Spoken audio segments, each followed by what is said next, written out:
I'm John Lentz, City and State's senior editor, and my guest today is Mark Peters, the Commissioner of the New York City Department of Investigation. His agency is tasked with rooting out municipal corruption through criminal investigations and examining systemic issues that undermine good government and New Yorkers' access to services. Thanks for joining me today. Thanks for having me. And to start off, I wanted to ask a couple questions about Rikers Island. It's obviously been in the news lately. Some folks have been calling to actually shut it down with all the problems that have been reported at many levels. The council speaker called for closing it. The governor had a positive response to that. The mayor, meanwhile, called it a noble idea, but said it didn't seem feasible. Now, your office has actually done some investigations on the ground. I wanted to get your perspective on what the situation is there. Sure, and let's start by acknowledging that there are real problems at Rikers Island, and so we absolutely need a conversation about this. The Department of Investigation is the Inspector General for Rikers Island, and we began an investigation into Rikers Island now about 2 years ago. Since that investigation started, we have arrested 26 correction officers and staff. We've issued 3 lengthy reports, one on the problems of smuggling contraband at Rikers, one on the problems of healthcare and mental health care at Rikers, and one on the problems of hiring correction officers. And that one in particular found that roughly more than 30% of all of the correction officers in a recent incoming class had some kind of red flags in their background, either prior felony convictions, they had failed a psychological exam, they had gang affiliations. So there's a lot of work that needs to be done.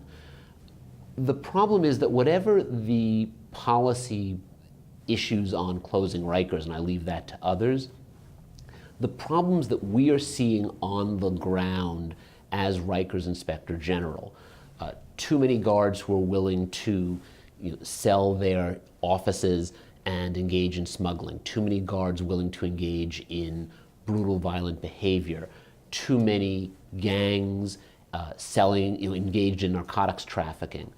Those problems are not going to be remedied by simply breaking up Rikers. Rikers is, and I think this is important to remember, Rikers is not one prison. Rikers is 10 separate facilities.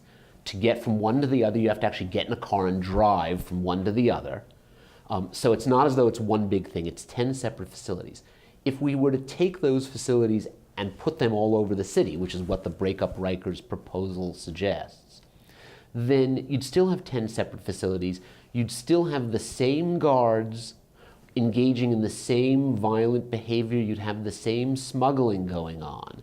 And so my fear is that if we did this, we'd wake up 6 months after we did it and find we still had the same problems with the same guards, because we still have the same guards, the same problems with the same gangs, because we would still have the same gangs.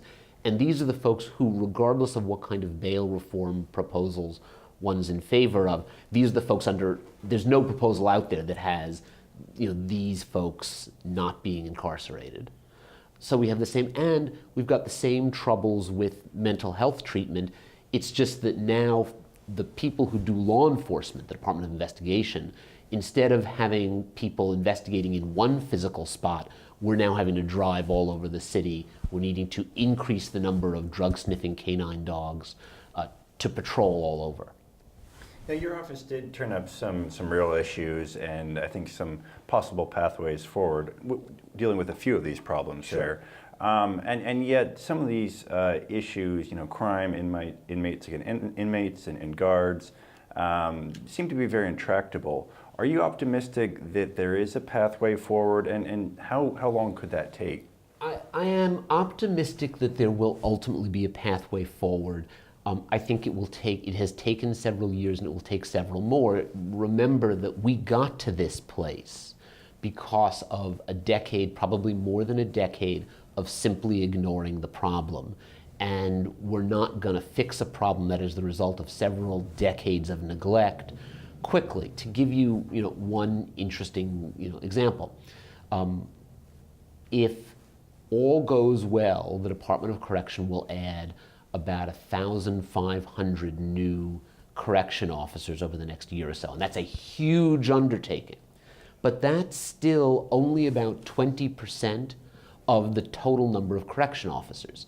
So that if we've already hired 9,000 correction officers, which is roughly how many we have, and some number of them, 30% in one incoming class, either already have their own failure to pass a psychological exam, violent felony histories, gang affiliations, managing to do the retraining that's necessary to root out, and by the way, most correction officers are doing a very hard job under very difficult circumstances and deserve a lot of credit.